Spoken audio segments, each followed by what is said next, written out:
So I just ended by saying that Ujima is a community that happens to have an investment fund.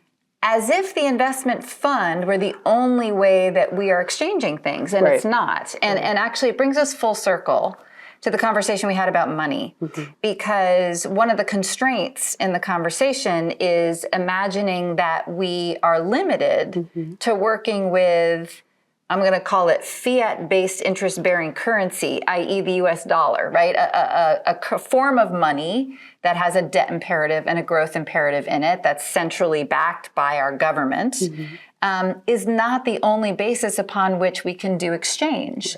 And in the context of the solidarity economy, or what some of us are exploring in solidarity finance, we want to recognize that finance is the mechanism through which we finance, capitalize exchanges. It doesn't mean it's limited to using this form of money.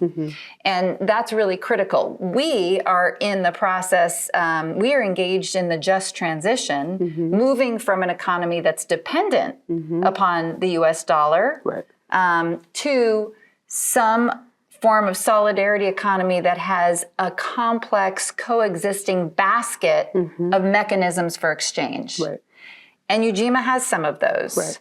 So I believe you have time banking and mutual aid. Yes. So how do those fit into this question of like, how do we do exchange in community? So as you said, time banking is one of the features or pillars of our ecosystem. And when I talked about the interactive workshop that we had done early on, we actually started with time banking first. Because it was important for us to, we have this great exercise that we do called Head, Hands, Heart. And this is just where we ask people to think about their skills, gifts that they have to offer to their communities. And we would actually start with that before talking about money, because we wanted to situate people into the resources that we have without thinking about using money to get it. We wanted to situate people around first. Do you understand the resources that you already have, or that we already have in our communities? Because particularly when we're talking about BIPOC communities, working class communities, we talk about a lot of times what we don't have, right? So a lot of times they're starting from a place of lack. So there's a bit of a reorientation to say there are actually a lot of resources here. And then not only that, there's a way that we can orient ourselves to not say we don't need money, but to say we can actually acquire some of these resources, or we can get some of our needs met, even if we don't have the money to do so. So that's why it's important for us. The other thing we think about when you think about kind of, I guess, like money and the ability to use money to get things. And when you think about, our current reality, it's interesting because right now the Black unemployment rate is the lowest that it has ever been. I believe it's 5%, but I think kind of the general unemployment rate is around 3.4, 3.6, something like that. So it's still higher than the average, and that's always been the case. At some point, it's been double. And I mention this just to say, because when we think about employment, I think one of the first things I think about is value. And so when we go back to this notion of what are the gifts that we have to offer, what are the skills that we have that we offer our communities, when you think about unemployment, there's a way in which our communities have been told that what we have to offer is not of value. And in transactional culture. In transactional culture. And so what I appreciate about time banking is that revaluing, or that kind of proper valuing that says, yeah, this is valuable here. So I think about it in both directions, which is I can access what I need without money. There's another avenue that I have that allows me to access what I need. And I can also have what I have to offer be valued differently than it would be in this other arena. So for that reason, time banking for us is important. So we have a time bank. I don't even know how many members we have. Quite a few members. I will say it's challenging because we find that people get really excited about the idea of a time bank. People sign up. So there is a time banking platform called Community Weaver. So people sign up. It's an online platform. And then we're not quite sure if people are actually using it, if people are exchanging it.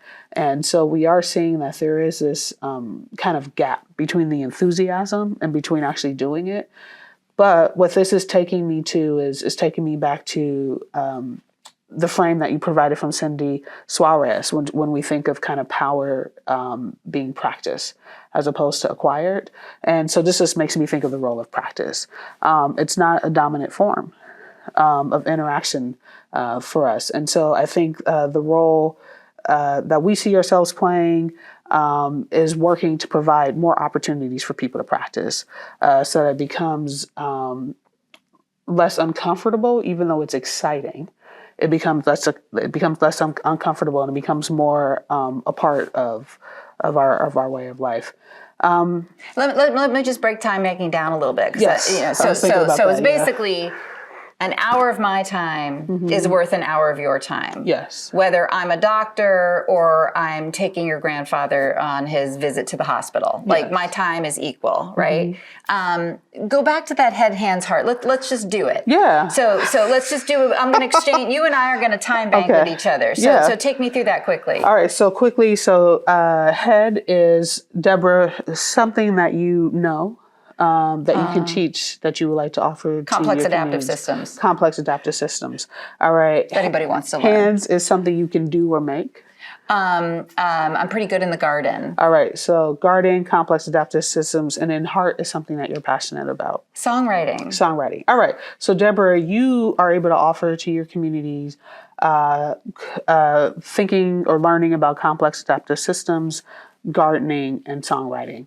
Let's see. So head for me, I'll say I can probably, take someone through outlining an essay pretty well. Hands would be, oh boy, I haven't, as much as I haven't done this on myself in a while. Hands will be, I can make a mean pot of pasta. I could do some pasta. I won't cook much else, but pasta, I'll do it. And then heart, I'll say I'm very passionate. Just about, I don't know how you do this, but about people just really kind of understanding their inherent value. So I'm very passionate that people understand that they're valuable as who they are. So we have in our community, we have complex adaptive systems, we have gardening, we have songwriting, we have essay writing, we have pasta, and we have valuing oneself. So is there anything you heard that you like? I think the garden and the pasta thing goes well, because I could grow some stuff that you could put in your pasta. Okay. And what I'll say is we don't necessarily have to exchange with each other, right? So is there anything you heard that you're thinking, I might like some of that? Well, the last one, the one about people valuing themselves, people valuing that's beautiful. So then you might say, Deborah, So Deborah, you might say, Nia, could we work on that? And I'd say, sure. And I'd give you an hour of time. Wait, am I doing this the right way? Hold on. Yep. I would give you an hour of time because I'm providing it. You don't have to give an hour back to me. I could give it to somebody else. You can give it to someone else. So someone else could say, so I could conceivably say, oh yeah, you know what? Yep, songwriting. I love songwriting. So yeah, can you teach me a song? And then you would give me an hour of time. There could be that exchange. Or not, or I take your hour and it gets banked in the time bank and it gets used later. Exactly. Fabulous. Yeah. So thanks for walking through that time bank example with me. I think it's actually, it's really fun in person. I've been in it in groups and it's a really amazing exercise. And it helps you see the abundance, that abundance mindset of liberatory practice. So thank you.